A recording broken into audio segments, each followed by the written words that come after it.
All right, are we ready to rip this advanced training? We ready? All right. So let's do pen and paper and have your manual handy, and then we won't you need laptops, and we will not. No worries, no worries. This up here.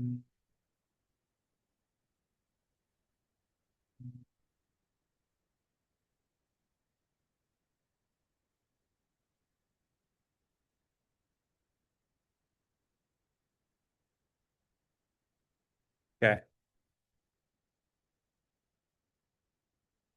So advanced training is always one of my favorite meetings to run because it will set the foundation for your entire career if you let it. So I'm about to turn y'all into some knife selling machines.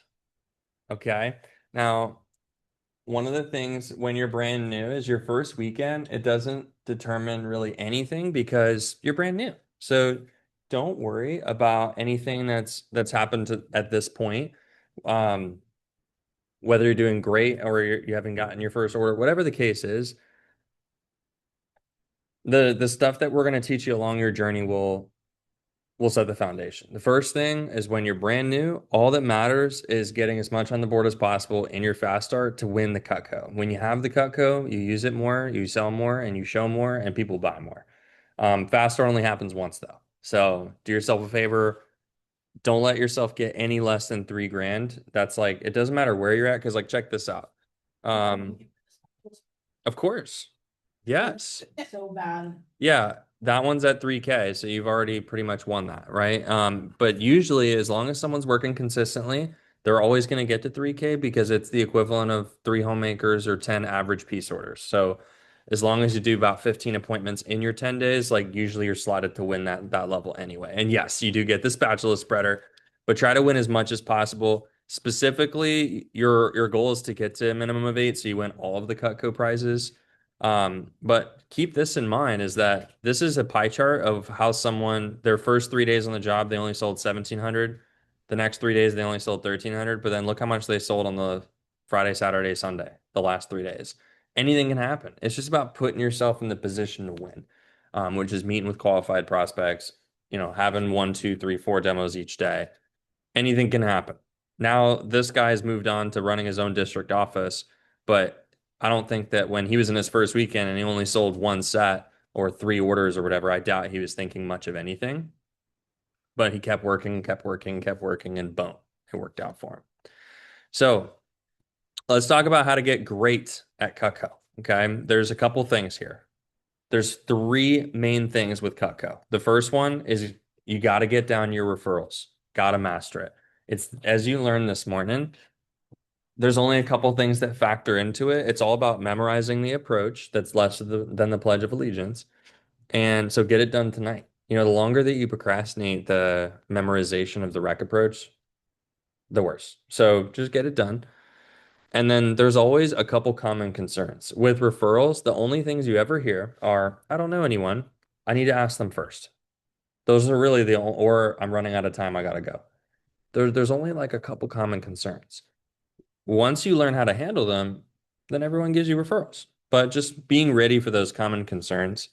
The second thing is getting better at closing, which is when you get to page 8 and 9, how confident you feel. Are you understanding that the homemaker is a gas tank a week? Anybody could afford it. My broke friends, your broke friends, they could all afford it if they wanted to. As long as someone works at McDonald's, they can afford a homemaker because it's $90 a week. It's all about do they want to. The third thing is phone skills. Like when you're on the phone with someone, getting great at booking the demo, which will happen by you coming to Wednesday team meetings. Now, as far as what's normal, like what should you be expecting? There's some averages that just like what's normal, and you'll want to know them.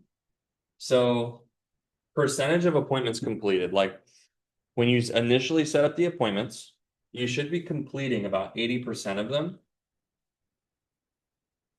So, if you schedule 10, 8 of them should go through.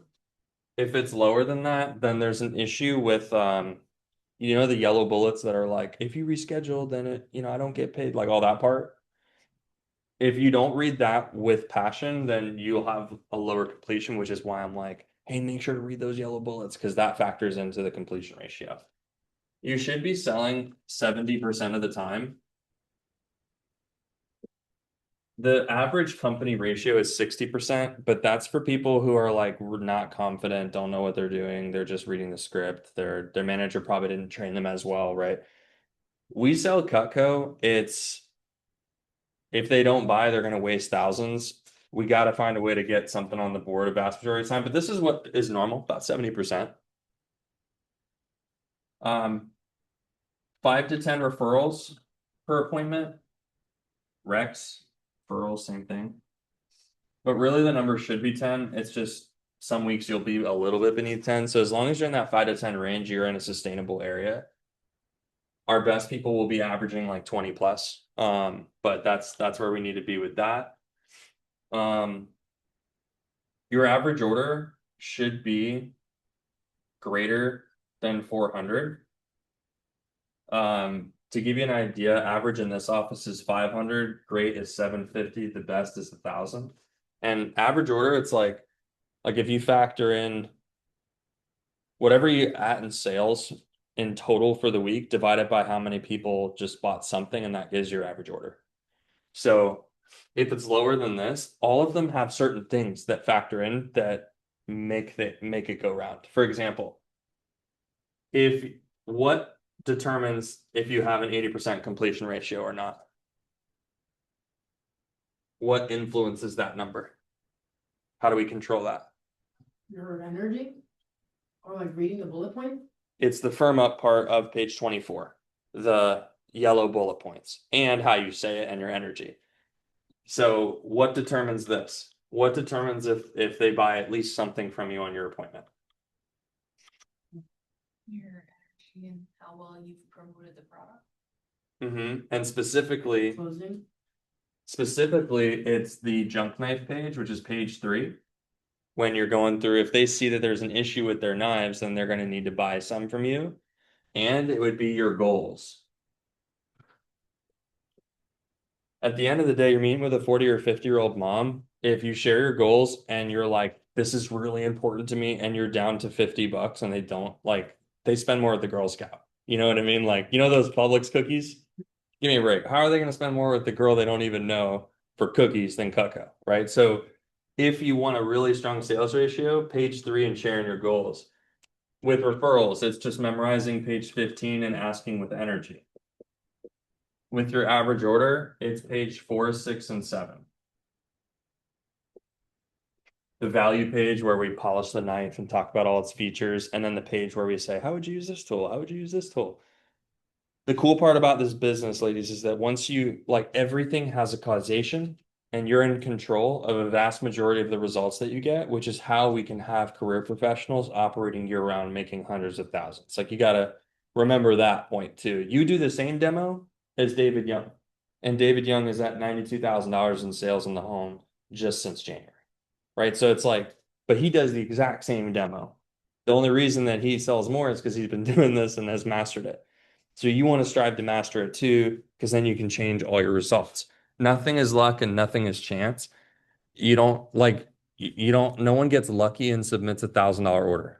That's not possible, right? It's all luck is like $30 because or luck is like submitting a $20,000 order because they just happen to want to buy Cutco for 20 years. Like, you know, but these 3 areas are the 3 areas of the business. The last part would be scheduling and goals. So the last thing to get great at is like mapping out specific attainable goals and your schedule. And I get being busy. Cool part about me being your manager is that I was a senior in college as I started the franchise with Cutco while I did student government, and I was working 60 hours a week, taking 5 classes and starting a business. I understand what a busy schedule is like. So with your overnights, I can't say I ever worked through overnight, but I have put in the same amount of hours that you're putting in. And for you being it's Division 2, right? You being a Division 2 athlete, like I get it. So I'll help you along your journey.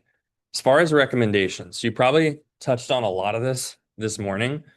So only write down what you is not a duplication from this morning. Okay. So the first thing is never forget to ask. Like don't get so excited about the order and place the order that you forget to ask for referrals first. Because once you place that order, it might be a little challenging to get those recommendations. Corny jokes. You got to make the customer smile and have fun on the demo. And when you're going through the rec approach, like have fun with that and be super confident and fun, not making it like, so here's one more very important part, making it fun throughout. You want to get page 15 done before you walk in on Wednesday, word for word.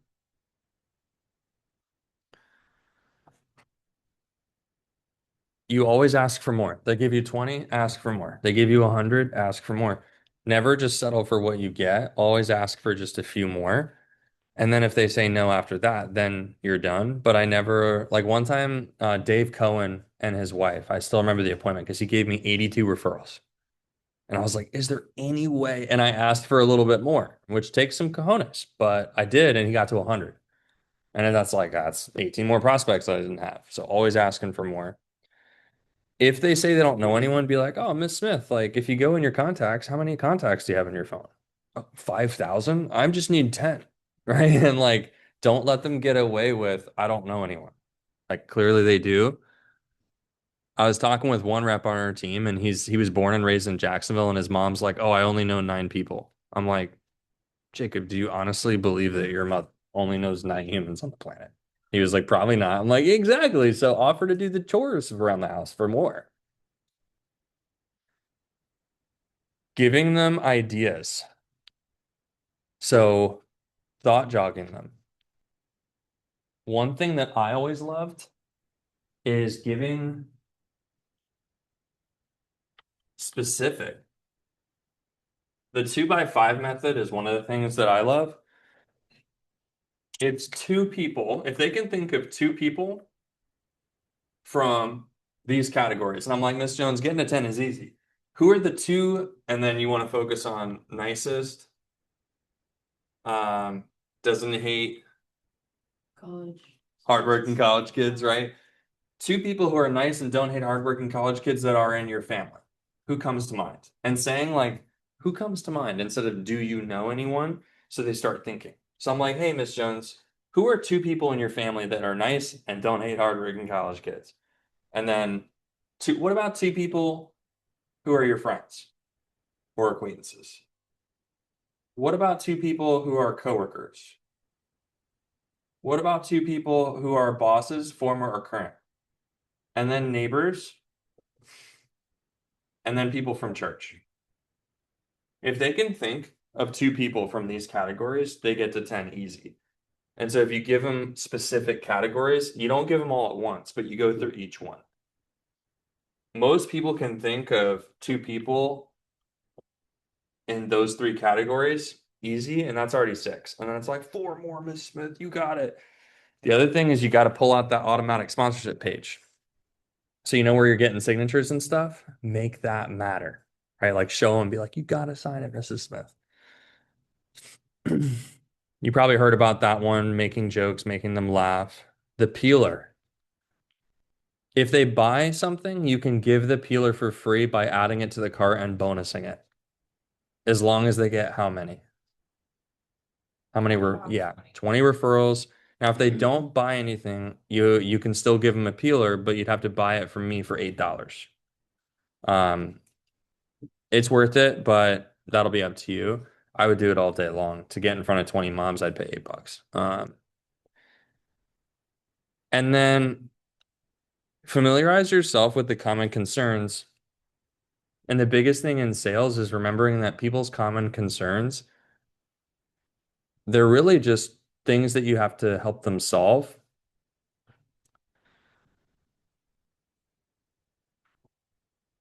One of the things in sales is really like as a salesperson, as a person who's in sales, you're not really selling products. You're helping people make the right decision for them. Like if you think about what Cutco's all about, it's helping them come to the realization that if they don't buy from you, that they're going to waste thousands. And the right decision is always to not waste thousands. I would assume y'all would agree with that, right?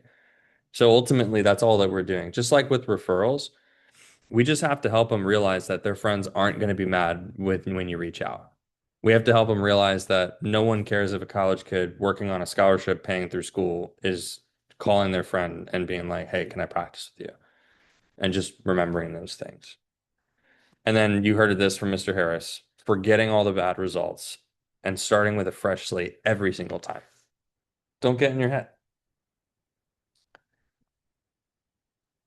There's an old saying, if your thinking is stinking, so is your business, right? Sometimes people get in their head and it drives their results into the ground because they're like, oh, what if this person doesn't tell? What if this person like, and they just almost like manifest bad results like continuously. And I've been there. Like one time I did a demo, 7 demos in one day, and all of them bought nothing.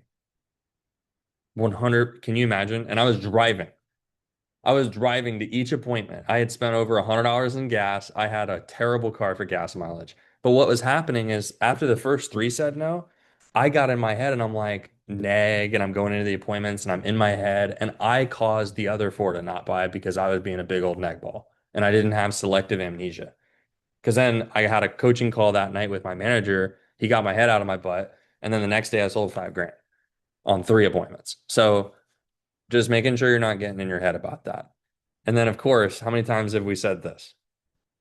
Or Just do it, please. Right? Just memorize page 15. Okay, let's talk about some sales stuff. There's a 20-10-70 concept. This is one of the most important things that you understand as a sales rep.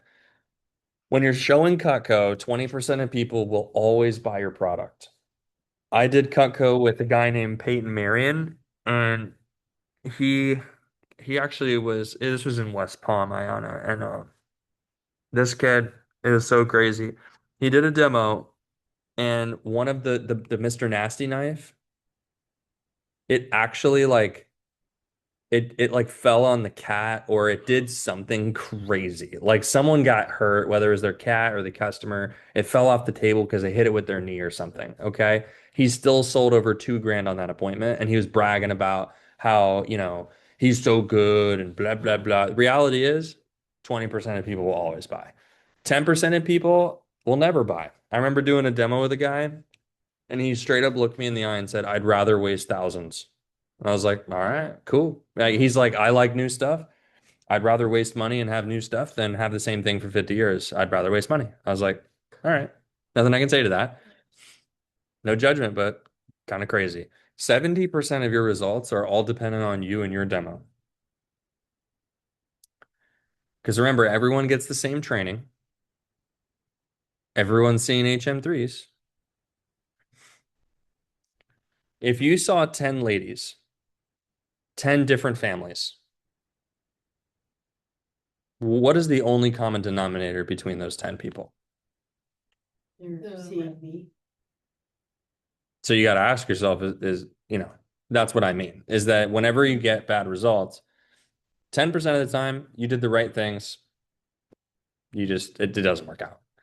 The other percentage of times you want to look at not feeling bad like, oh, I suck and blah, blah, blah, but I'm in control. Let me get better results. It's not that it was too much for their budget. It's that we didn't show them how they could afford it, and we didn't convince them that it was better than wasting thousands with Walmart. It's not that they really needed to wait until next week or next month or next summer. It's that we didn't provide the urgency, right? Like it's you always want to look at it on you're in control of the results, not the customer. When you're new, you think people just buy what they buy because that's what they want. That's not the case. If I sent David on the demos that you guys did this weekend, he probably would have been selling homemakers, signatures, and ultimates on most of the demos, not whatever y'all sold. And that's not because of anything except he's been doing this years. So that should give you a lot of confidence in where you're going. And that's what we're going to be learning today. Okay, you don't have to write any of this, but you're going to see people come and go through Cutco. There's going to be one type of person who's what we call a base pay chaser. Okay, what do you think that is? Just to get the base pay. Yeah, they call them base pay chasers, right? They never buy into the programs, as in they never fully believe what we tell them. They're always like, I don't know about that. They never work really hard. They're just minimum, right? There are people like that in every workforce. They're going to phase out at the end of the summer. They're only going to make 2,600 bucks this summer, and it's all on base pay. You could be completely average and make 4 times the amount. If you only sold on 6 out of 10 and you never sold a homemaker or above, like you literally only sold pieces, you were completely average, you would literally make double, or excuse me, almost quadruple. So you don't have to be the next big Cutco star. You just can't suck, right? And that's like the way to not suck is showing up to the meetings, to doing exactly what I say on the approaches, seeing HM3s, believing in Cutco, just all the stuff that we say. Now, I'm going to train you to do way better than this. Most people, when they stick with Cutco all summer and they're confident and sharp like you two, you're going to sell 20, 30, 40, 50,000, and you're going to make a lot of money. Um, and then you got to have long-term vision for what does that look like next fall? Where if you did the same amount of demos at the higher commission, look, I mean, it just gets ridiculous. And as a part-time thing, like around your stuff, or as over winter break, whatever the case is, the job only gets more and more awesome, right? As you go forward. Okay. If you could write this in your notes and then put a big star next to it. This is one of the beliefs that all of our top reps have, which is that a normal regular person can afford a homemaker plus 8, which is that basic set for 1,700 bucks.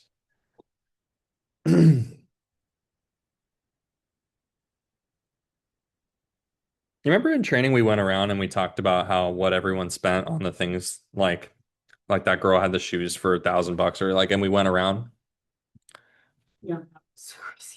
Right. And so everyone has money. It's just people spend thousands on what they value, right? Keep this in mind. If let's say I was selling you a $90,000 car for 1715 and I said you could split it up over 5 months for 379 a month. Even if you didn't care about cars, even if you were a little tight with money, what would everyone do? What's wrong with it?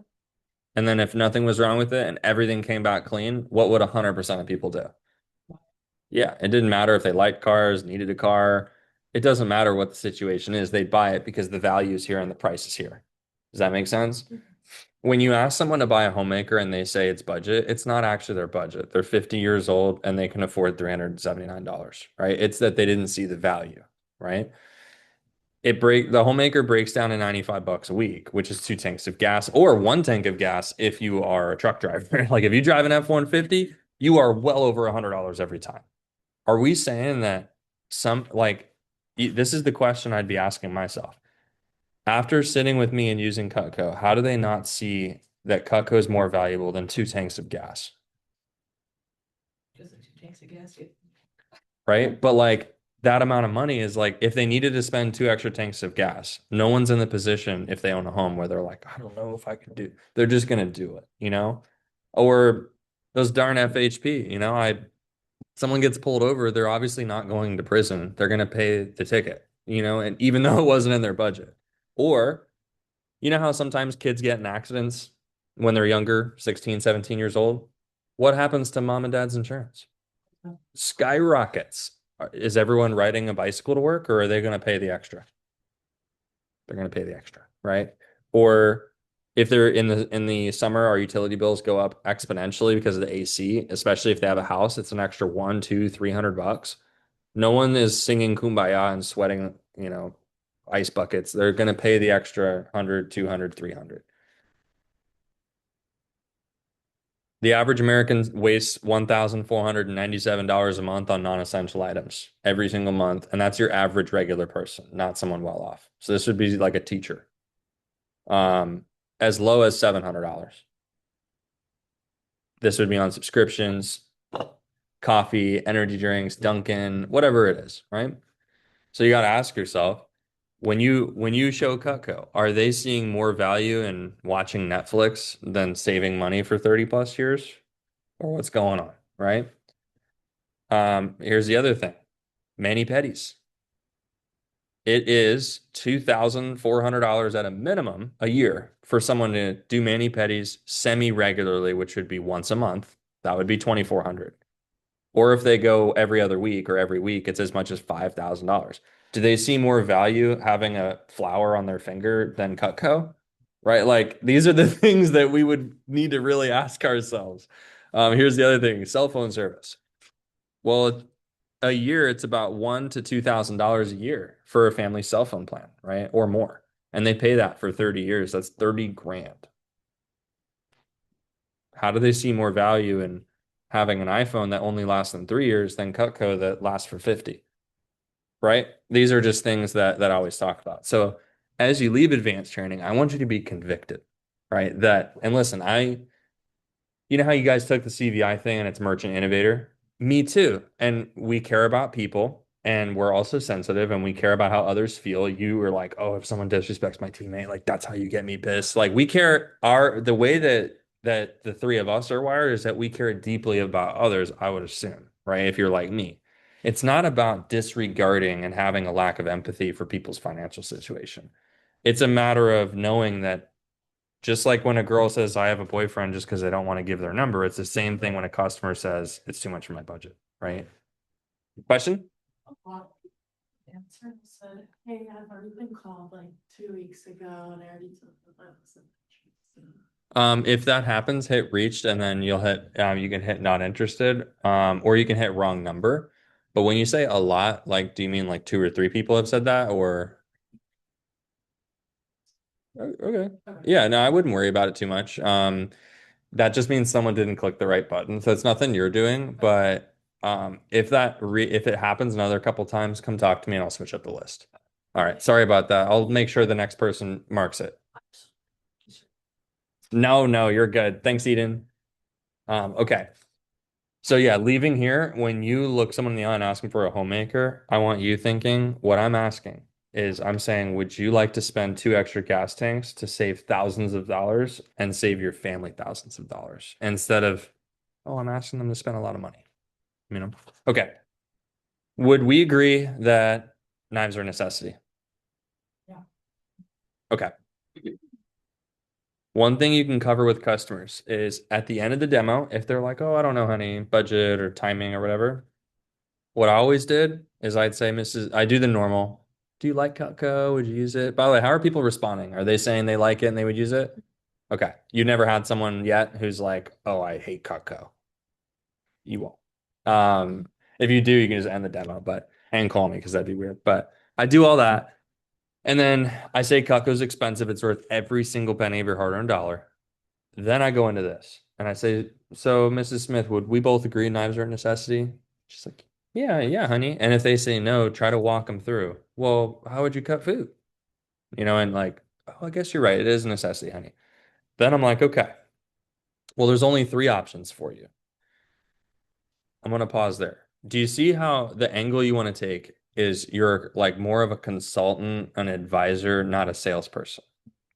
So when I'm consulting them, I'm like, all right, so Mrs. Smith, there's only three options for you since knives are a necessity. The first option is, and are y'all all breaking down how much they're going to waste? You bring that back up at the end. Okay. So at the end, you're like, you want to say, would you agree knives are a necessity, Mrs. Smith? And she's going to be like, yeah, yeah, I agree. Okay. Well, hey, I'm here to help you. And I just want to remind you, there's only three options because it's a necessity. And the first option, and then you bring back up their number, you're going to spend X amount on your knives. Okay. And I don't want that for you. You don't want that for you. That's way too much money to give to Walmart, right? Or Target. The second option, or right, the second option is to spend 2 grand on Wusthof, right? Now they're good knives and they'll last you 10 or 20, but you'll replace them at least once. So you're going to spend like 4 grand on that. And I don't want that for you either. Now there is a third option, and I'm sure you're guessing what it is, Mrs. Smith. And that's to just invest your money once with me. You're going to spend 17, 15 on this set. You're going to have it forever and never replace or spend a dollar ever again. When we break it down into the 5 month, it's like going to Publix one extra time. It's $3.79. It's refundable for a month, so you can try it before you buy it. And I give you a free pair of penny cutting scissors. Which option makes the most sense, Mrs. Smith? What the homemaker said, they got one of the things? Yeah. The shears, Yeah. the entertainment packer, okay. Yeah, and that's why there's a little blank here. But, as I go through them, do you see how if I walk someone through this, I'm helping them. Again, I'm not trying to sell them Cutco. I'm trying to help them make the right decision for them. And this is very evident where if we break it down like this, anyone would be like, you're right. Now, not everyone's budget will allow that 379 in that exact moment all the time. Or maybe they just don't want to, whatever the case is. But this is what we call bringing the value back up when they have diminished it. Whenever you get a no, you got to see like the value in Cutco. When you get a no, it like jumps down. And before you show them anything else, you got to pause and rebuild the value, which is what we're doing here. When they tell you that that's the right option, well, now your life's a lot easier. Have you ever experienced, I'm sure you guys have, someone told you budget or price, and then you showed them all the smaller stuff and they kept saying budget and price. Did that happen? When that happens, it was never a price issue, it was a value issue. And like, because then when we get down to 30 bucks a week, if they're still saying price, it's because they just didn't see the value, right? This is what I'd recommend doing on page 9. So I would flip to page 9 in your manual, and somewhere around where it says if unsure and the questions, write yourself a note to bring this stuff up. Maybe you write knives are a necessity, 3 options, or bring back up how much they're going to waste.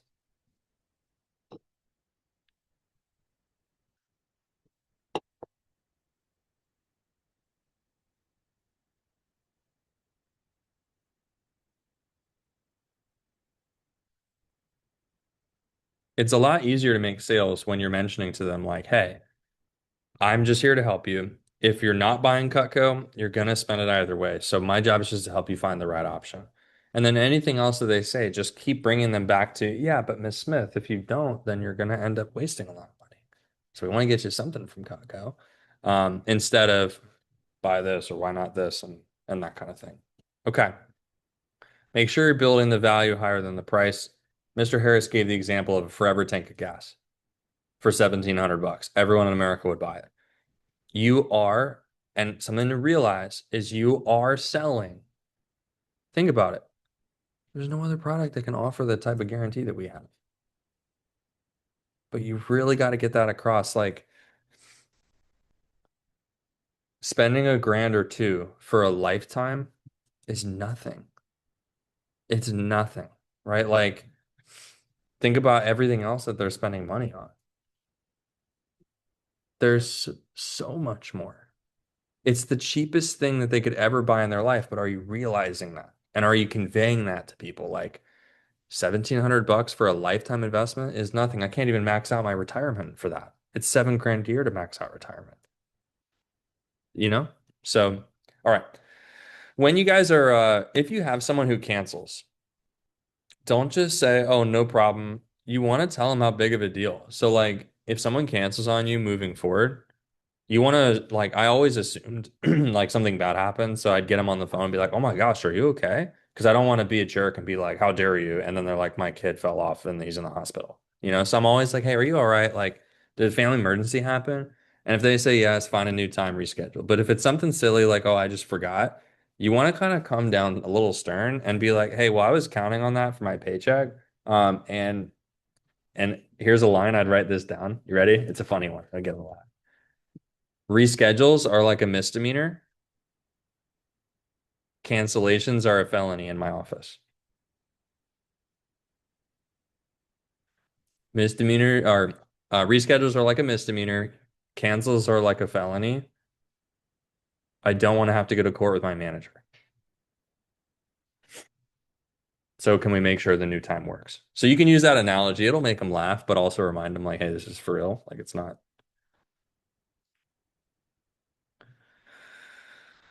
And you guys know if a reschedule happens for a legitimate reason, obviously you don't make them feel bad. But if they just forgot and they're like playing on their boat or something and or they're grocery shopping, it's like you do want to kind of come down a little bit stern, not like mean, but you want them to take you serious. Just sharp.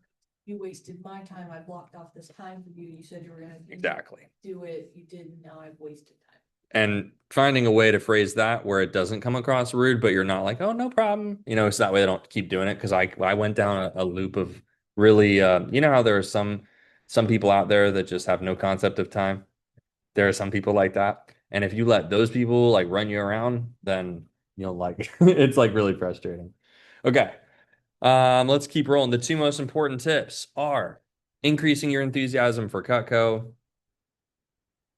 How much passion can you display for a forever guaranteed product? And emphasizing the word expensive even more and throwing it into the script.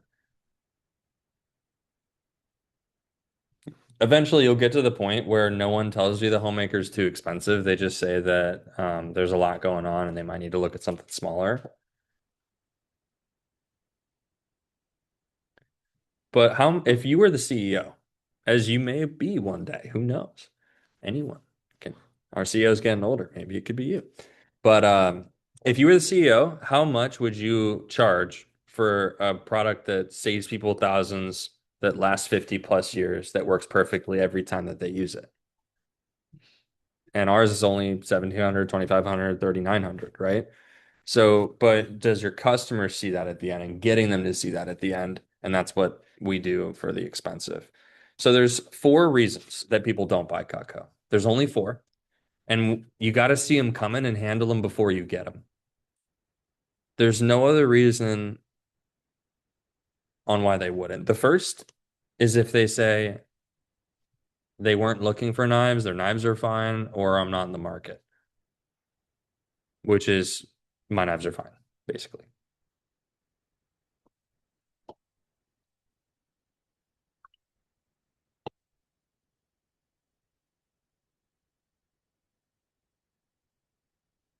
I'll actually have you write down all four of them, and then we'll talk about each one so that I'm not splitting your attention.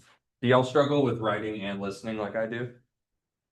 Sometimes if someone's going like too fast, like Okay. certain Yeah. professors, I'm like, can you slow down? Okay. Yeah, my brain, I'm probably just not good at multitasking. And the thing where someone's talking and I start writing what they're talking and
that was really talk fast. Alright, so I have it sped up. Oh, okay. Like this isn't normally. No.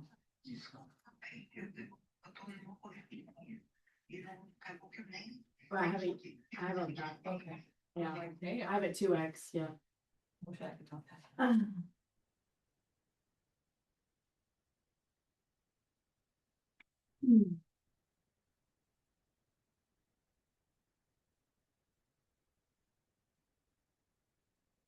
You guys have a demo? Yes, sir. Yeah, Were you booking a demo? yeah, I just did. Oh, sweet. Okay, so let's talk about each one of these. First one, my knives are fine. Well, think about it this way. Their knives aren't fine. Let's go through every scenario. Let's say they just bought knives last week or recently. That means what are they going to have to do in the next year or two?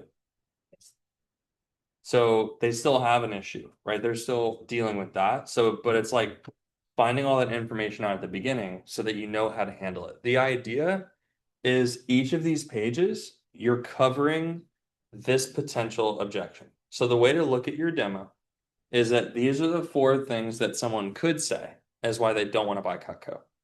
So what is your job before you get to, do you want to buy the homemaker? What do you got to make sure that you do? Do they see that? Solve their reason for not wanting it. Okay. So specifically, what do we need to handle before we get to the end? Any concerns they have? Do you see here, guys? The four reasons. So you would need to handle each of these four basic concerns before you get to it. So the way to look at it is when you get to page 3, the whole objective of that page is to make sure that at the end they can't say what? Or I'm not in the market or I wasn't looking. When you get to page 4, it's not just about saying expensive and going through all the features. It's making sure that they see the value so that they can't say at the end, oh, it's too much for knives. When you get to page 5, that page is handling I'm moving, my husband, not now, maybe next week. We have to help them understand that regardless, like any scenario, let's say they're moving. Well, if it's a 5-month plan, then by the time they get done moving, it would have already been paid off. It doesn't affect them. Because a couple grand in the middle of a move will affect them. $300 won't. So if they're moving next month, like it's not a big deal. Or the husband thing. That one, making sure that they know they're going to make a better decision trying it with their husband for 3 weeks than without, right? And then page 4 is so that they don't think that there's waste in the set and too many pieces. Right? So try to handle all of these before you get to the end. And it's kind of like a fun game. Like as you're going into it, you're like, okay, this is my objective, this is my mission. And then what's cool is whatever one, if you do get one of these at the end, what does that tell you about the demo? That specific part of the script you didn't like. Size it enough. And you know exactly what to fix for the next. So that way you can get better. And if you don't know how to like, because normally as you progress through Cutco, you'd be like, oh dang, yeah, I didn't get her to see the value in all the pieces. Yeah, that makes sense why I only sold a whatever set. Or if they're like, wow, that's so much for my budget, I'm like, oh dang, I didn't do a good enough job on page 4. Or if they're like, yeah, I love my wooden handle knives, I'm like, oh, right. And 10% of the time you do everything right and it still doesn't work, but only 10%, you know? Okay, so let's talk about different specific tips throughout. With your goals, how long are you guys spending sharing your goals on why you're working with Cutco? How many minutes would you guess? Um,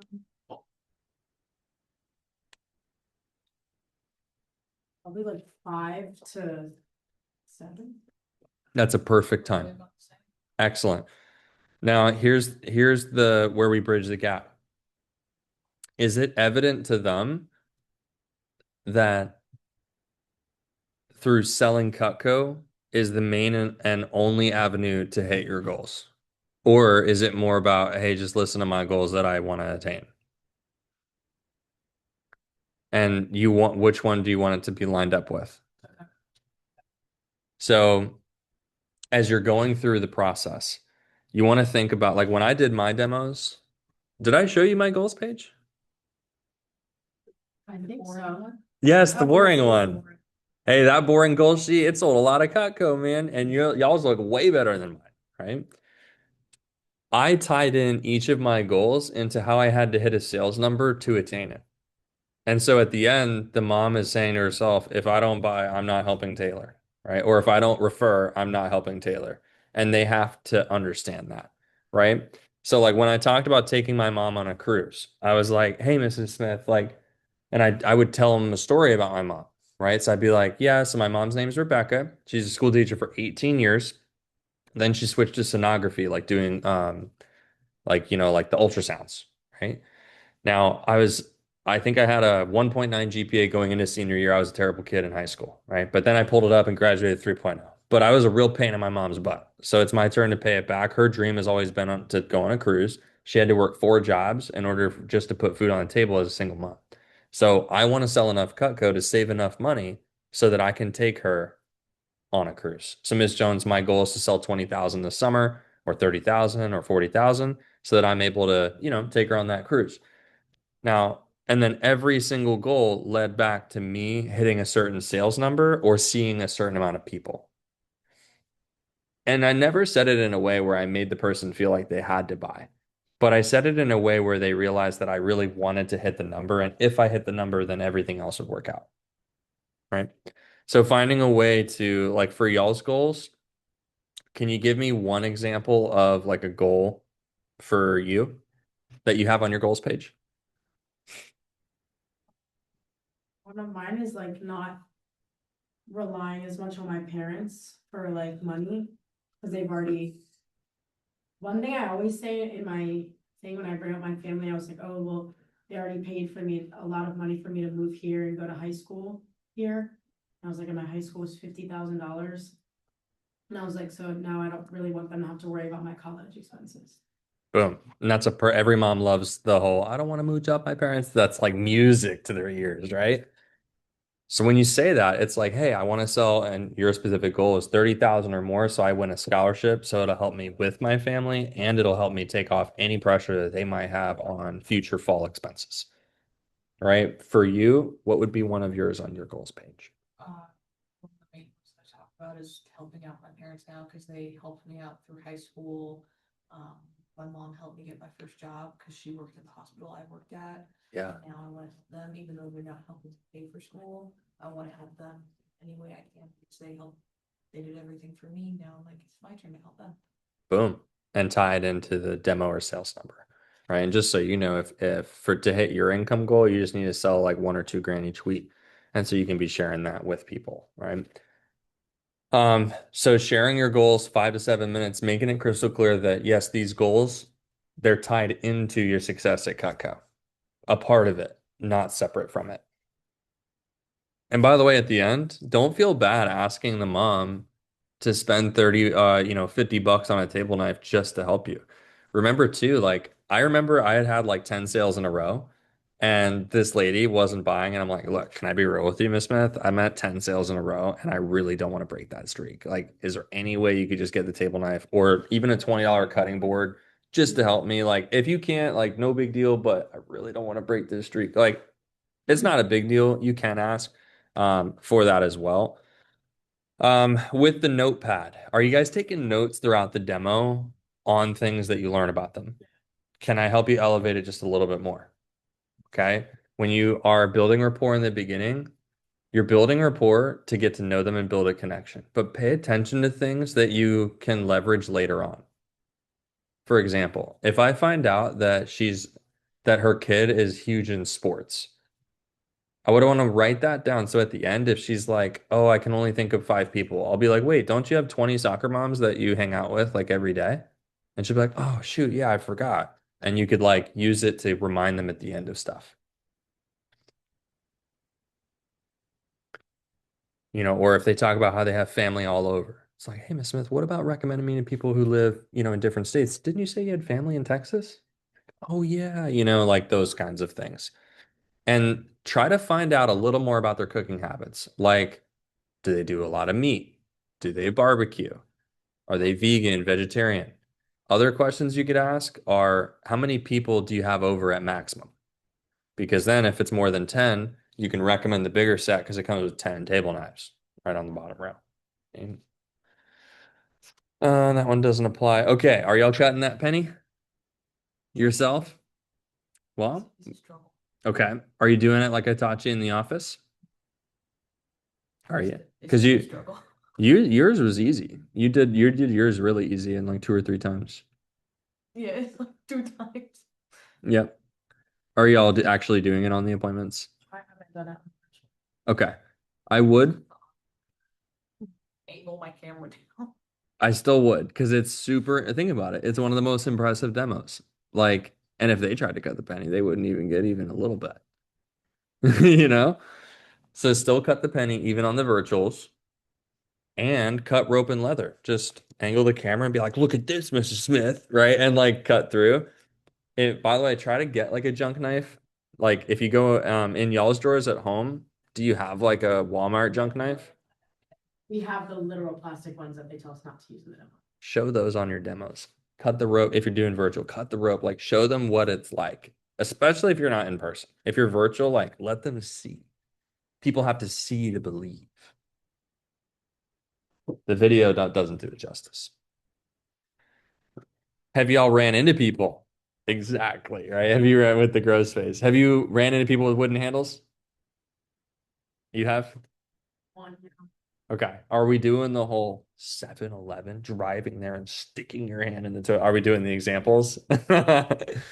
Okay, the water slide example. How the demonstration that I always did is I'm like, Miss Jones, imagine cutting with a plastic handle and it's super slippery and you're going back and forth, and what's going to happen is you're going to cut your hand. Like the more visuals, right, that you can give people, the better. And make sure that they are taking ownership of their issues throughout the demo. So I have them hold up their knife on the camera, or I have them put it in front of me. I'm like, Mrs. Smith, do you see these rivets?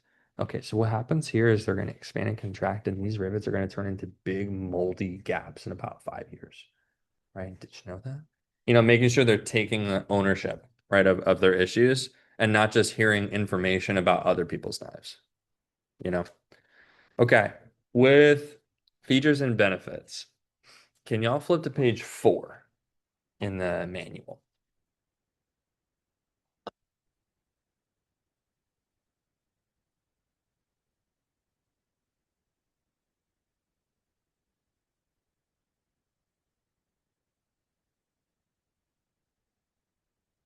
I'm gonna have you guys do a couple of the sentences, and then I'm gonna tweak it up to make it build even more value to help you guys out here.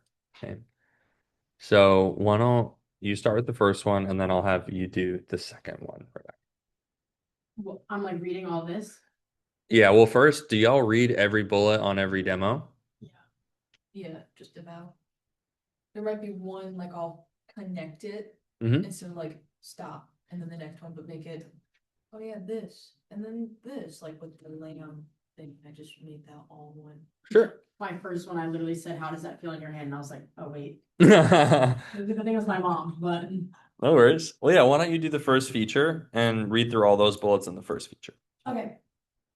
The first feature is our universal wedge lock handle, which fits any size hand. Oh, I think I say any hand size. Doesn't matter. Okay, whatever.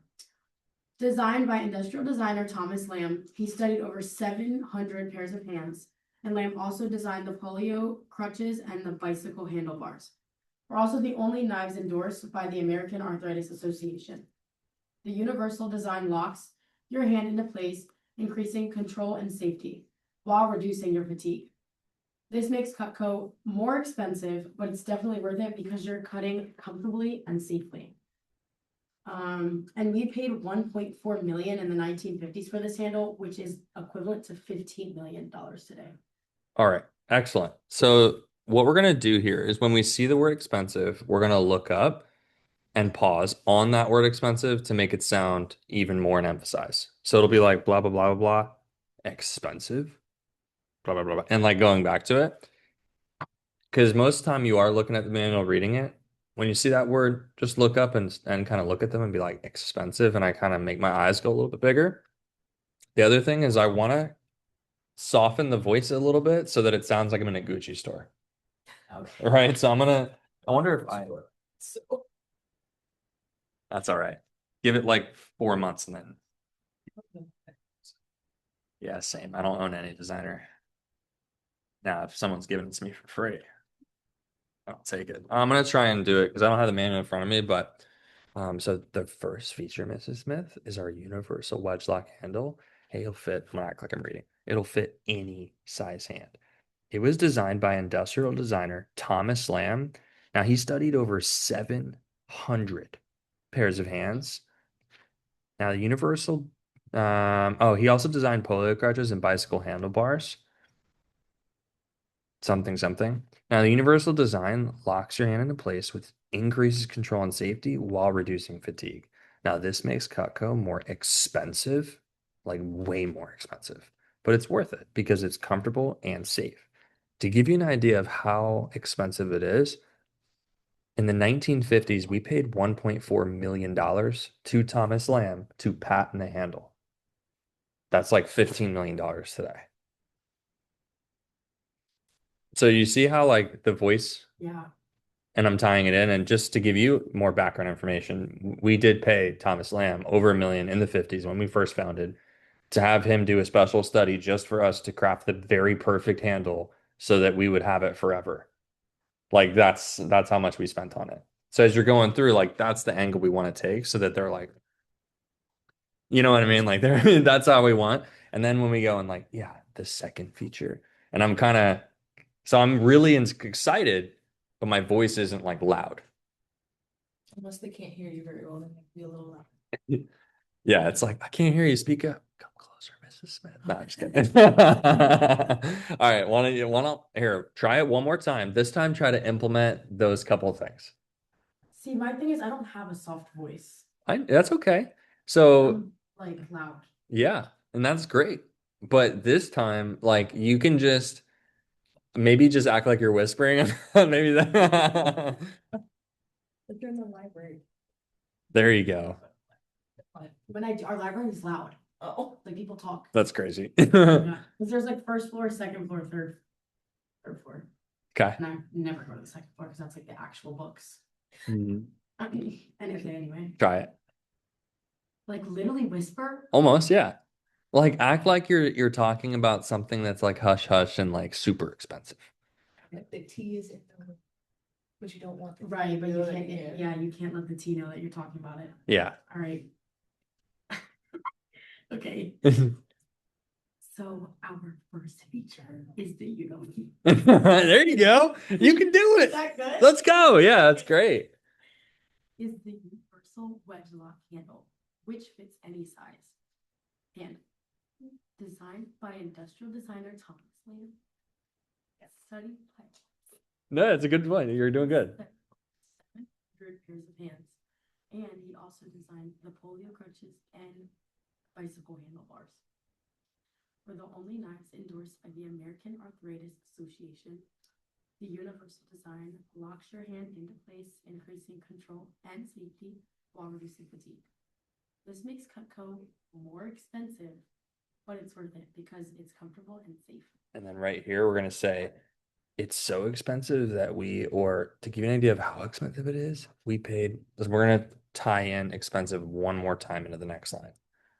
Just to give you an idea of how expensive it really is, we paid 1.4 million to Thomas Lamb in the 1950s just for him to make this handle, which is basically $15 million today. Boom. And that right there is like that just elevated the value. Because like when you're talking with someone and it's like a little bit softer, like they're like, huh, so what's going on here? Right. And they're paying more attention. That's perfect. Just like that. And then we just tied in expensive twice. Now we're gonna do that 4 more times. By the time you get done with the page, they've heard expensive 10 times. Right. And they're gonna be like, holy bejeebies, I'm gonna have to sell the shirt off my back to afford Cupcake. Right. All right. Let's have you do the second feature. Let's try to keep that same tone that she had done on this one. yes, sir. Cool. Second feature is our thermal resin hand, which will never chip or crack. And then go ahead and add melt or break. Melt or break. I know it's not in there, but if you want to, it should be like it'll never chip, crack, melt, or break.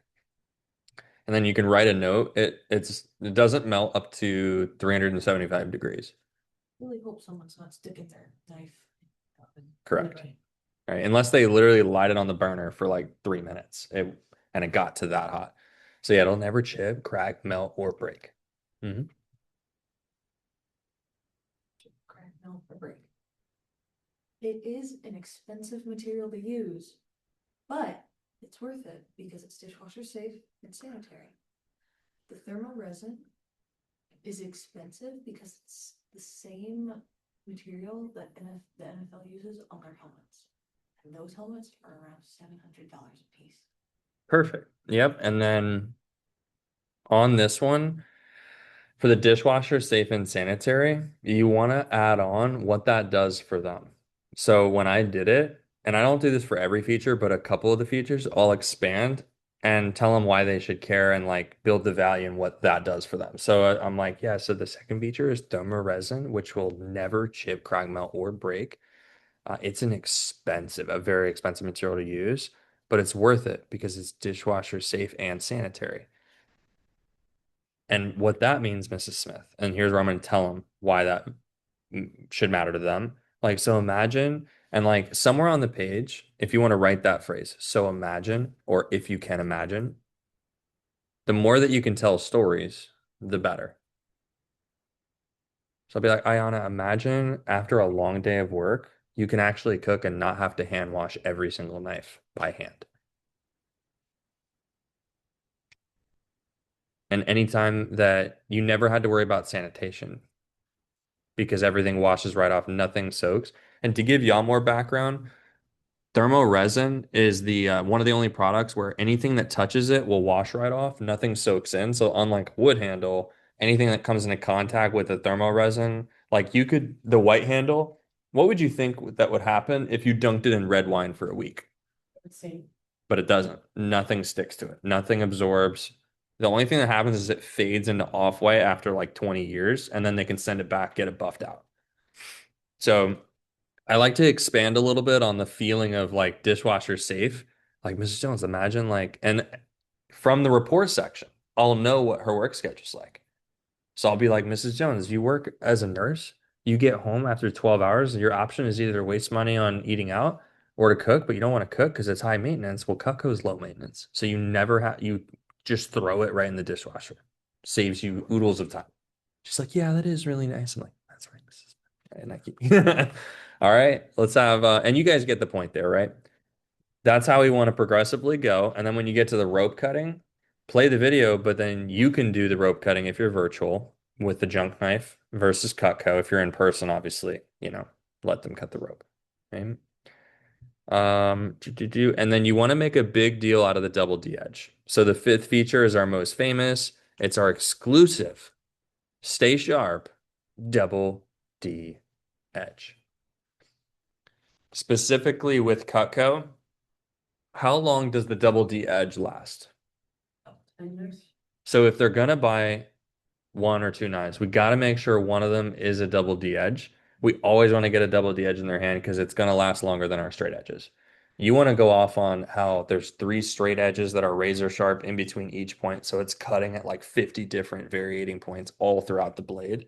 And that's why when the rope cutting, that's why it's so quick because it's literally like three blades every point. So when they're using this, all the little teeth, there's three razor sharp blades every time you see a point. So there's like 200 blades cutting it simultaneously. That also makes Cutco more expensive, but worth it. So really emphasizing that when you're new, sometimes that doesn't really register and you're just like, it's a double D edge, but like making a big deal out of that. Okay. Does that help on that page a little bit? So you should be able to say expensive every single line. Like thermal resin's so expensive, it's $700 a helmet for that stuff. Or, the steel that we use is the same steel as NASA, and NASA spends billions, right, on their stuff. So on and so forth. Okay. With page 5, um, when you get to the unconditional money back guarantee, have you guys met with a wife alone without their husband yet, or has it mainly been both? I've met my aunt, husband wasn't there. Okay. So just one demo. Yeah, Maybe one or two, yeah. about for you. Miss Katrina was divorced, so Okay. it wasn't good at that. Yeah, okay. And then my dad, they were at it, my mom, Okay. my fiance was in the room, so. Okay. So you know that when you get to the part that's like, where would you make a better decision? Blah blah blah, and you start going through that, make sure that's more of a conversation. It's all in efforts to get them to agree that the 20% is the right move to make. Okay. Um, are y'all playing the testimonial video? Yeah. Okay. And are you commenting about how long people have their knives? Okay. All right. Especially on the letter. Yeah, I go like over the being letter able to, too. like, look, she wrote this in 1998. Her grandfather got it for her grandmother in 1953. Yeah. That's like, I had to do math. I was like, she had it for like over 45 years. 45 years, and then Yeah, her mother had it, yeah. and then she passed it on to her, and then now her kids will have it. So you'll have it forever. It'll haunt you. Hmm. All right. Perfect. Perfect. All right. Let's go to page 6. Let's look at the top of that. Are you doing a good job here of when you talk about the complete and medium set, are you throwing in that it's the size of a sheet of paper? Mhm. So saying that, because like on the demo, it has the picture of the big sets and like getting them to, because what typically happens when you say that? When you're like, hey, you see these complete medium sets? They fit on a sheet of paper. What's the reaction like from the customer when you say that? Wow, that's fun. Yeah, that's smaller than I thought. Okay, I'll good, take and I'll flip it to the back side of this. Yeah, that's what I do too. good. Okay, cool. And then when you talk about the basic set, are you like, Yeah. it's basic? Okay. Are there any tools in here that people are like, oh, I don't think I'd use that? Have you ran into people who say that to any of them? Yeah, my one cousin did, but that's just because their house is vegan Okay. and they don't eat meat. So they were like, oh, you don't eat like half of this stuff. I was like, Okay. All right. And then, so as you're going through, knowing how to all the different names and uses of like what it could be used for is important so that you can share that value with them. So, like, for example, it says that the petite carver is a meat knife, but does it also say what the petite carver can be used for if it's not a meat knife? fruits. Medium sized fruits. So, what are some specific examples that y'all can think of? Like in the video. Yeah. Okay. Yeah. And then giving that to your customers, like so that they find, I guess your job on this page is to find a way that they're like, oh, yeah, I could use that on every single tool, no matter what. So, like with the paring knife, what are all the things that they could use that paring knife for? Apple, peaches, strawberries.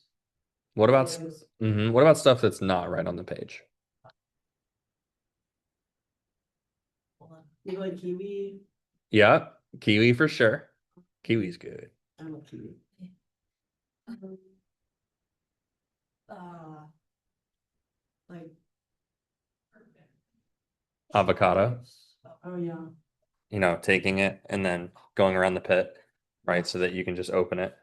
You said chives, Yeah, I sure. think of like herbs, like when you cut up Little herbs, perfect.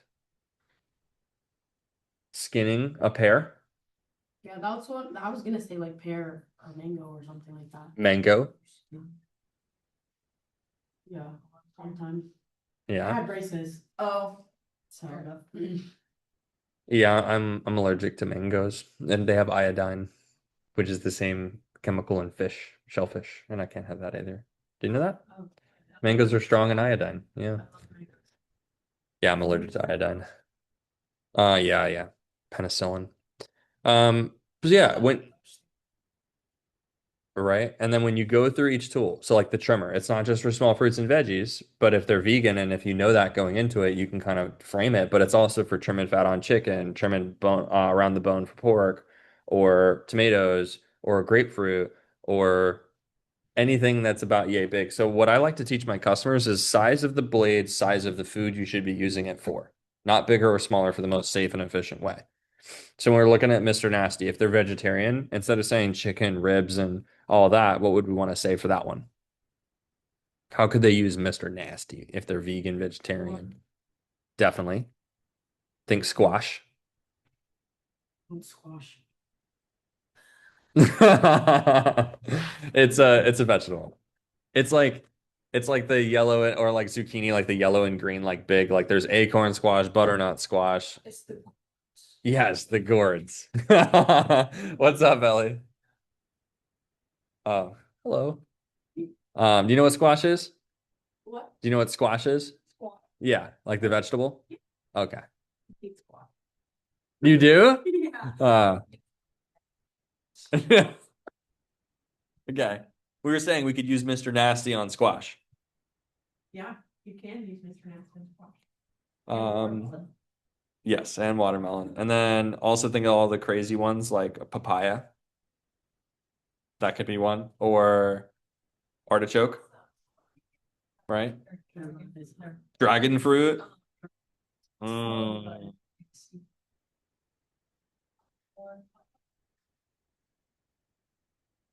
Like a huge fruit. yeah. I'll remember it later. Dragon fruit's my favorite fruit. So as you're going through, guys, it's really important that you get them to see like, hey, so and like, what if they're like, oh, I don't know how often I'd use that.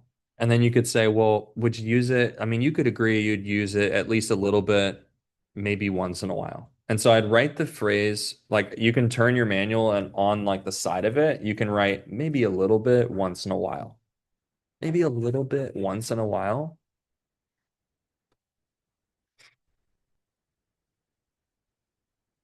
In order to get value out of it, they just need to be able to use it once a month.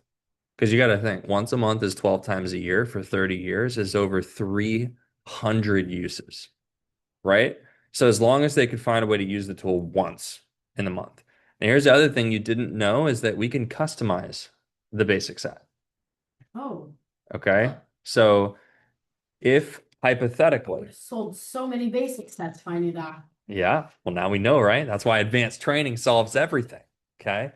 Now you don't want to mention it unless on page 6 and 7 that they had kind of, but like if you're going through page 6 and you're going through page 7 and take note of the things that they're like, I don't know if I'd use that once a month. Like I'd never use that. Because then at the end, then you mention the customization.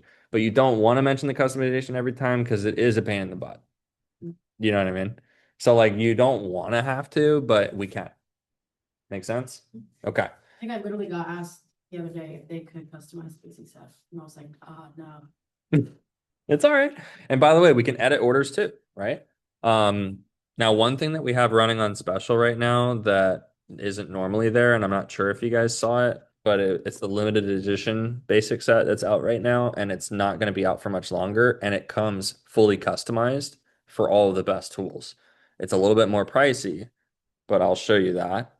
Under kitchen cutlery sets, it says limited edition grand culinary set. And what they did is they put the scissors with it and they put a gourmet paring knife, a 7-inch Santoku, a unique bread slicer, the cheese knife, hearty slicer, straight edge shears, and everything else. So it's like a little bit of a customized set, but we could do that same thing for customers at the same price that we quote them as well. Okay. So as you're going through page 6 and page 7, make sure they can see how they'd use, all of them at least once a month. And then you would take note of, okay, they really couldn't see these two pieces being used at least once a month. Now with the table knives, you want to get them really sold on the table knives. And they're good and with the leather cutting video, are you getting some good reactions to that?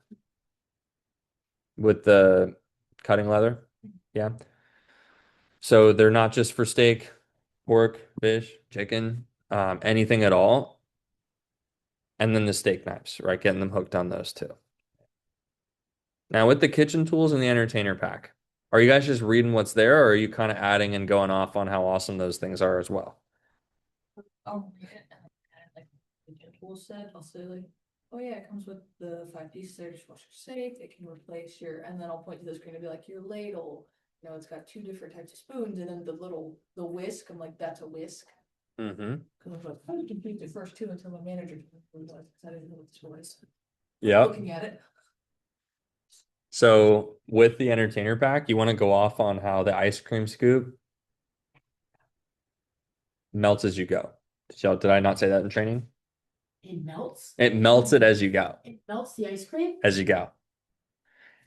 I remember there was like, I think I asked about that, and I Uh-huh. was like, well, if it's just a normal ice cream scoop, how's it any better than the others? And he said, well, it does the warming.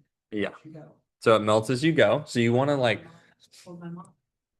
you still can, right? But yeah, so the ice cream scoop melts as you go, and the pizza cutter is child safe. So the way that the pizza cutter works is that you could take the pizza cutter and go like this on your hand and it won't cut. It only is sharp when you apply pressure and you roll. So it's safe around children, the pizza cutter. They have to have the cheese knife. I mean, that's the sharpest knife that we have. And then the peeler, they got to have the peeler. So the entertainer pack is an easy $300 addition to any set that you have. Oh, I just added that. Wow. Yeah, you still know what it is. But that's the way to be thinking about it is the goal is to sell a set and the entertainer pack and give the shears for free, right? Um, the more free stuff you give away and the more discounts that you do, the less commission that you get. Because if we're giving it for free, we're obviously not paying you on it. So you don't want to give too much for free. It's only in your first weekend when we're hooking up everyone closest to you. Like, obviously, we want to hook them up, but moving forward, try to use it sparingly. With the kitchen tools, yes, 2 drawers full of junk replaced by 5 kitchen tools. All right, let's go to page 9.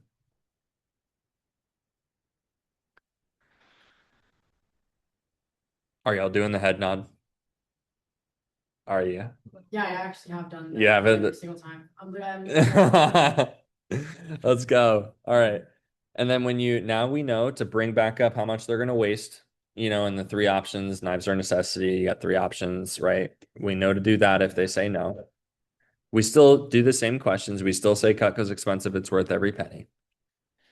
What I want you to start doing is, as you say the monthly payment, we're also going to have the weeklies broken down in there.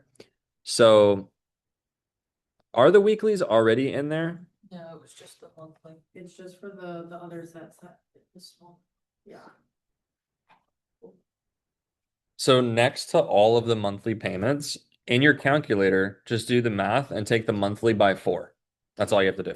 Monthly divide by 4. And I want you to put the weekly payment next to each of the prices.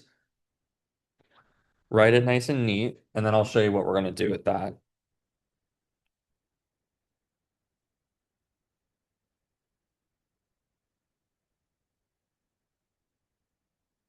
If it comes up as a decimal, just round up.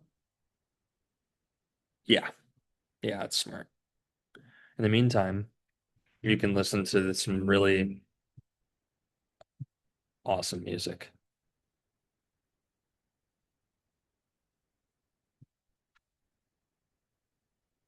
Ellie Goulding. Y'all know who that is? Oh, I don't. I was like, who did? Yes.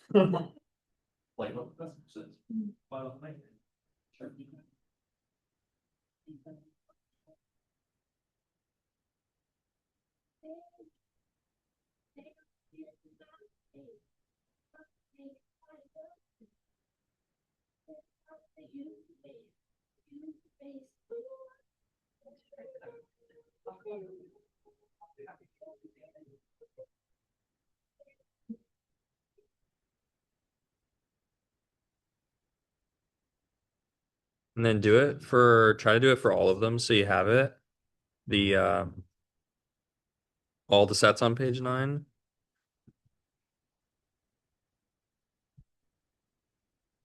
Oh, that's cool. One of our team members just sold a homemaker.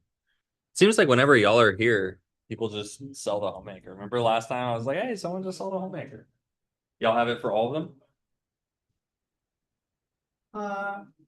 Yeah. Oh, even Oh, I forgot All the of the top one. sets. Whoops. The complete, the medium, and the basic. even Yeah.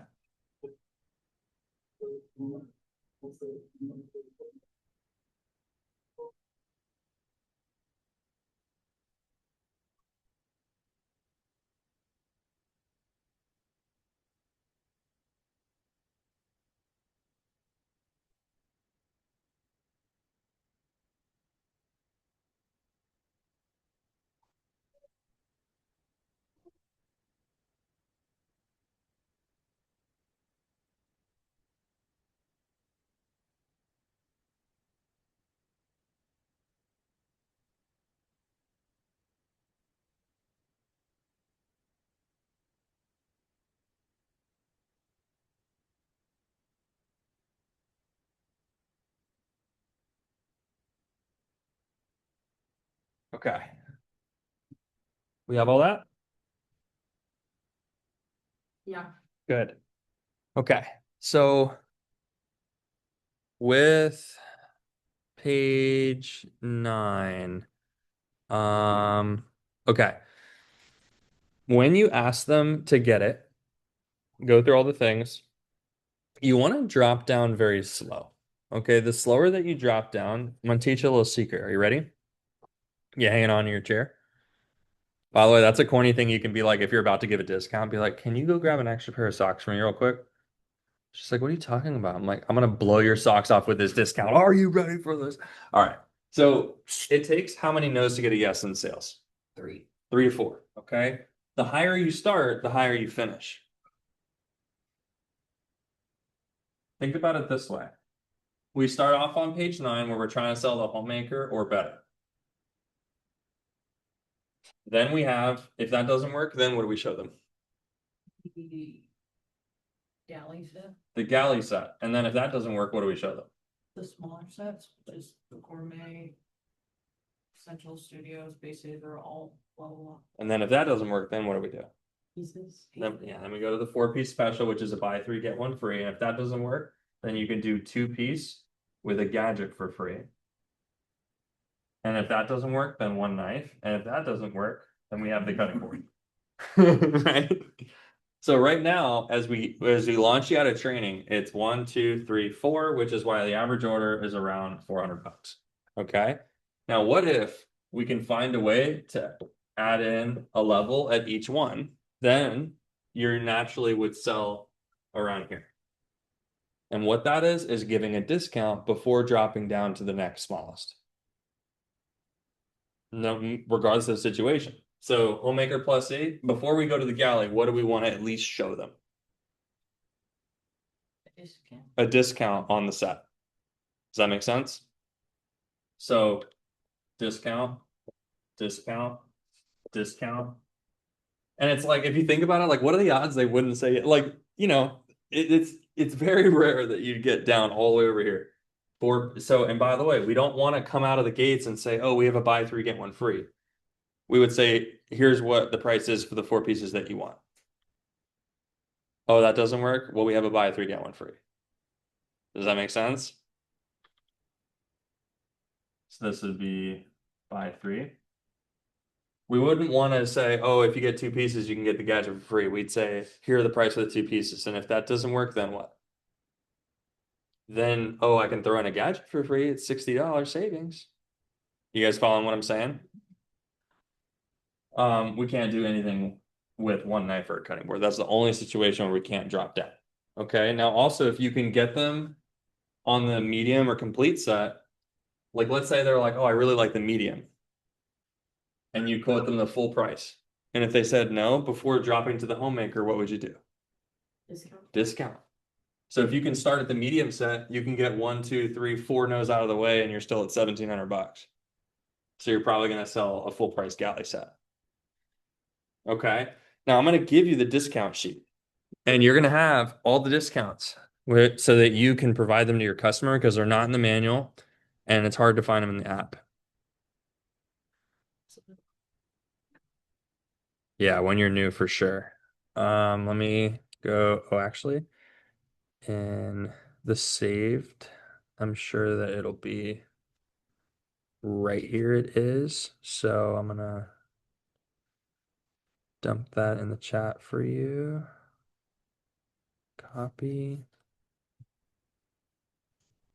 Blue. That's the only thing I hate about what stuff is that you don't see the previous stuff. Yeah. Yeah, we're gonna I'm sending it right now. Can y'all also save that to your phone and screenshot it? And if you go to the WhatsApp group,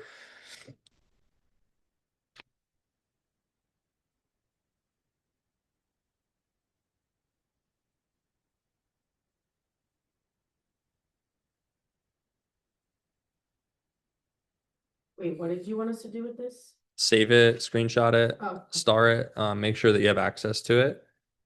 You never want to show your customer the entire page, but at least you have the discounts where you can write them out for your customer.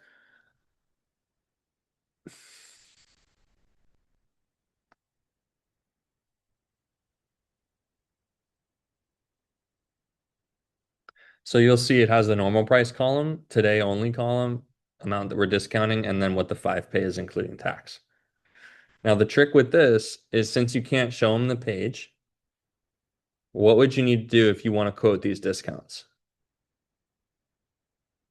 You can't just tell them the numbers because it's too confusing. I can't just rattle off a series of numbers. And you can't show them the page.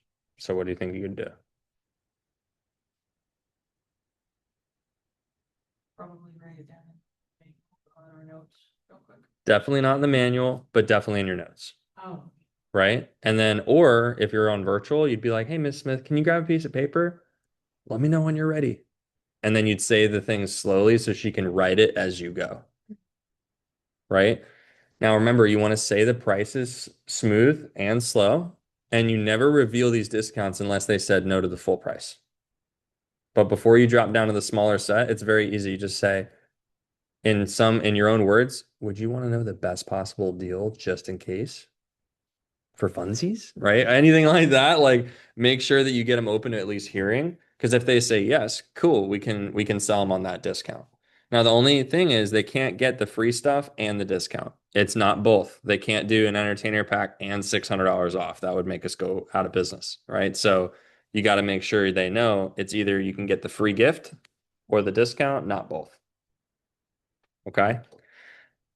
Questions on that? Does that make sense for you both? yeah. Okay.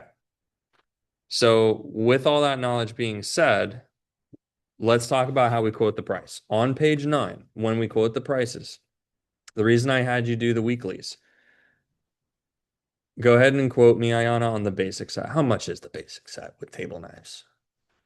17.15. Or it paid in full, which includes shipping, and most of our customers take advantage of our 5-month interest-free easy pay option. So that would be $371 today with tax already. And that's only And that's only $92 a week. 92 bucks. Bucks a week. There you go. Now, I want you to relate that monthly to a bill that they pay consistently and regularly in the series. So, and by the way, I never can just say the full price. I always have to do the monthly. Y'all want to sell the snot out of the payment plan because think about everything in their life is bought on payments. How do they buy a house? Payments. How do they buy a phone? Payments, right? Like most of the people pay on payments. The only difference is they pay massive interest on those, and there's no interest here. Free money. And that's how I always say it's like, hey, even if you had the $2,000 to just blow at one time, don't because it's free money from the company. You'll earn more money in your savings account by doing the payment plan than by paying in full, right? So when you're going through it, here's how you'd want it to sound. So the basic set with table knives, Ayana, is only 17.15 paid in full, which includes shipping. However, most people take advantage of the 5-month payment option, which is interest free. Okay, it's only $379. So that's like a grocery bill, which breaks down to only 93 a week, which is like 2 tanks of gas. So in as I quote the price, I'm going to be relating it to a bill that they spend money on. Because when they hear that, what are they thinking? It's not as much as I thought it was. And that's super important. So try quoting me the price again, but this time help me relate it to something I can easily afford by throwing that in there. So our basic set with table knives is only $17.15 paid in full, which includes our shipping. most of our customers do take advantage of our 5-month interest-free plan. And that would only be $371 today with tax, just like a grocery bill or something. And yeah, and you can say like, so if you think about it, it's like going to Aldi or Publix one extra time this month. And that only breaks down to, $92 a week, which is like, 2 tanks of gas. it's like 2 tanks of gas. And then what I'm going to throw right there is to never have to buy knives ever again, a little value piece. To never have to buy knives ever again. And we have a first call special. And then you go in. So it's really hard for them to say no when you're like helping them digest the price. And then you offer free stuff. And then when you ask for the order, it's like a big smile and a head nod. You're like, so I wouldn't be doing my job if I didn't ask you. Do you want to try the basic set today and get your free shears? And all they're thinking about is, yeah, it's one extra grocery bill. If they said no, you go through the normal things. So that would be, do you like Cutco? Would you use it? Is the main thing budget or pieces? Reminding them of the 3 options. What are the 3 options? If knives are a necessity, what would we bring up from earlier in the demo? Wasting money by buying.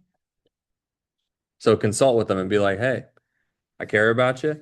I don't want you to have to waste a bunch of money. There's only 3 options, right? Number one is if you don't buy Cutco, you're going to end up spending this much on your knives. Bringing that back up or Wusthof, or hey, we can invest once. So would you want to know the best possible deal? We see on how that flows. And as we go through the smaller options, we just keep bringing it up. Hey, remember, if we don't buy Cutco, we're going to have to spend a lot on wasting. So I don't, I want that for you. Let's take a look at a smaller option. The demo, it switches from here, let me just show you a bunch of stuff until you say yes. It switches from that to now it's you're their consultant and you're there to help them make the right decision to save money. And that's how we want to be angling it. Okay. So what do we need to review? Because I want to make sure when you go on, your next demos and stuff that, we're not like, oh my gosh, that I don't know what to do. I want you to feel really confident, right, in what you're doing. Do we need to review anything or practice anything on, anything that we've gone through? The name, the. Yes. So they're like, I really do want to buy Cutco. But Yes. the sets you show me are just too much for what I would need, not money wise, but like pieces. Yeah. Would we then just say, okay, that's fine. Let me show you some of the smaller ones before we call, or would it be, we wait, show them these, and then they're like, oh, I'd be perfectly fine with the galley set. Sure. Well, that's a great question. So let's ask first, why would they think 7 knives is too many? It would stem from page 6 and 7 that we didn't show them I mean, it's only 7 knives. So before showing them smaller stuff, usually what I'll do is I'll say, oh, no worries. And I'll go back through and figure out what do they not feel like they could use once a month for the next 30 years. Then once I have that info, then you can just show them smaller sets and then call. So moving forward, you don't have to call in on page 9 because you have all the discounts, right? So you just call in when you find, and you'll know how to place orders now after today. So really, you can just call me at the end and say, hey, I sold this. Or if you need help with a discount. The only time that you'll have to call in is if you get down to 4 pieces. So if you flip to page 12, you still want to check in. Like if you've gotten told no, at that point, you would have gotten told no 1, 2, 3, 4, 5, 6, 7. If you've gotten 7 no's, I should probably hear from you so I can like pep you up and maybe I talk to the customer and be like, see what I can do for you. But moving forward, you don't really call in that much. It's just mainly after the demo to tell me what happened. Okay. Mm-hmm. Yeah, great question, Rebecca. Mm-hmm. For this part, when we're like going over all the knives. Yes. Like when you did it, did Yeah. you like legitimately say, you have this tool, what would you use it for every single time? Not really. Because there's like, yeah, I like feel so robotic when I do it and then it just doesn't feel genuine. But so I try to switch it up and be like, oh, like, what could you imagine yourself using this for or something like that? Yeah, that's fine. They like mention something, oh, I could see myself using this. Yeah, like, or like, Like exactly. Yeah, this is yeah. perfect for that. yeah. There you go. That's exactly what I did. Because as long as the objective is met, which is they know how they could use it at least once a month for the rest of their life. If they're like, oh, I would definitely use that, I would be like, so would you use that? Like totally. You don't have to just say it because it's there. Yep. So we know what to do on page 9 now. We'll relate it to something that they can definitely afford and to cover the weekly. We now know to give a discount before dropping down. If they said that the basic set with 7 knives is too much, the first thing that should go through your head is it's 7 knives, dude. It's not a lot. And then recover what the knives are used for and then show them smaller ones. Um, you have the discount sheet. You know that you can't just say the prices. You have to have them write it down or you write it down for them. Biggest thing is emphasizing that monthly. Never, I want to get the monthly out of my mouth as soon as possible after I say the full price. I'm like, yeah, it's 17.15, but what most people do, right? Like I have to get them focused on that. Unless I'm meeting with someone with a lot of money, and then I can go a little slower. Um, let's talk about bonuses and bonusing items and giving discounts and how they affect your commissions. Okay. When you sell a set on discount, like let's look at the gourmet set, for example. When we sell a discounted gourmet set, it costs about 850, I think, on discount. But because we discount, so here, I'll show you this. Let's just look at a homemaker. Do you see how up here on this blue ribbon? Okay. By the way, if you ever want to know what the payments break down to, you can click on this blue ribbon and it tells you the monthly breakdown right here before tax. So it's 347 plus tax, 371 after tax. Now, do you see where it says CPO? That stands for commissions are paid on. So that's all that you get paid on is 1544, not the 1715. Does that make sense? Now, when you give free stuff, watch what happens to that number. Like if I give an entertainer pack for free, it drops to 1329 instead of 1499 or whatever it was, right? Or 1514. Because if we're giving 295 in free stuff, then we basically take that off of what we were gonna pay you on. You don't lose $300, you lose 10 or 15% of this pretty much. So every time you give a pair of shears away, you're missing out on 10 to 20 bucks. Every time you give it, right? Every time that you give an entertainer pack for free, you're missing out on 30 to $60 in commissions. Watch what happens to the CPO when I discount a set. So if I were to discount this set,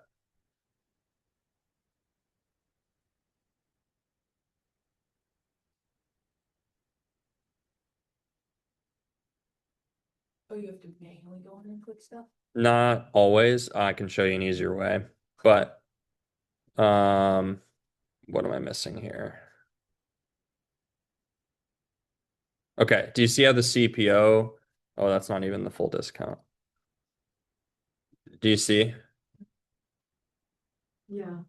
It destroys the CPO because in order to give a discount on a set, we have to break apart the entire set and we have to give free stuff. So when you're selling the gourmet set on discount, it's only 550 CPO when it should have been 900, right? When we sell a discounted homemaker, it's 844 instead of 1500, right? So we got to do what we got to do to help the customer out. Don't get me wrong. I'd rather sell a discounted set than nothing at all. But you got to know that the 200 or 300 bucks that they're saving, they didn't really need to save that. They just needed to feel like they were winning. Like if 200 bucks, it's not going to make or break the price of any decision. They did it because they felt like they wanted to win and they felt like the free stuff wasn't enough. So that's why they got the discount. Does that make sense? Like it's not like the extra 30 bucks a month is really killing them. So when you are selling stuff, you want them to try and take that free stuff route, ideally, if they can swing the payment. And that's why you want to get excited about the entertainer pack, kitchen tools, and shears throughout the demo so they feel like that they must have that melting as you go ice cream scoop. Like they gotta have it, right? Um, yeah. Every set, including the galley set, comes with the sharpener? Or is it Not just the the three? so some of them. Like the complete and medium come with 3 cutting boards and a sharpener. The homemaker set comes with a sharpener and a cutting board. The galley set does not come with a sharpener. None of the starter sets come with a sharpener except for, I believe, the Space Saver and the alt knife. So you have that. So if they ask like, oh, what else does it come with? Because you had mentioned, oh, some things come with the cutting board, like with the earlier one, we can go into the app and look and be like, oh, it comes with this, this, and this. All sets come with a cutting board and a block. Okay. And the only sets that come with a sharpener as well are the all knife, Space Saver, and the three main ones. I wanted to talk to you a little bit about the accessories. Okay. Do you know what makes our cookware special? Forever guaranteed. For sure. So, like, you know what? Imagine you're cooking broccoli. Okay. Normally, what do you put inside before the broccoli? The strainer colander thingy, the thingy, And then what? water. Water, right? That's how you cook broccoli? What do? Saute it?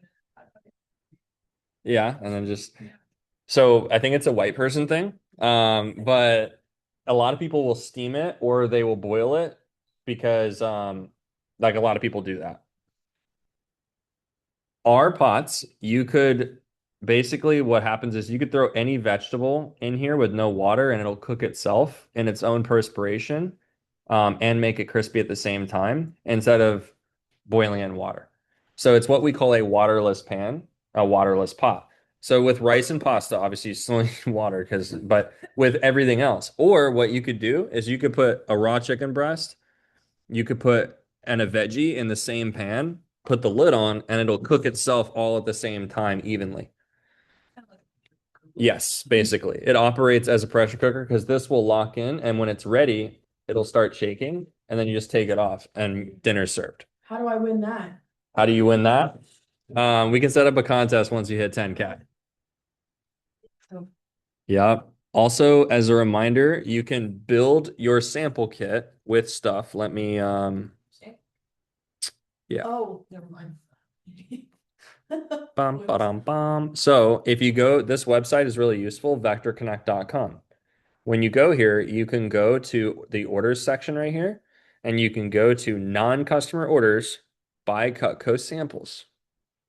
Here, wait for your first couple paychecks. But after your first couple paychecks, you can buy extremely discounted items one time only, like 12 bucks for the ice cream scoop. You can get all of the things you don't win from your fast start, you can buy them at big discount.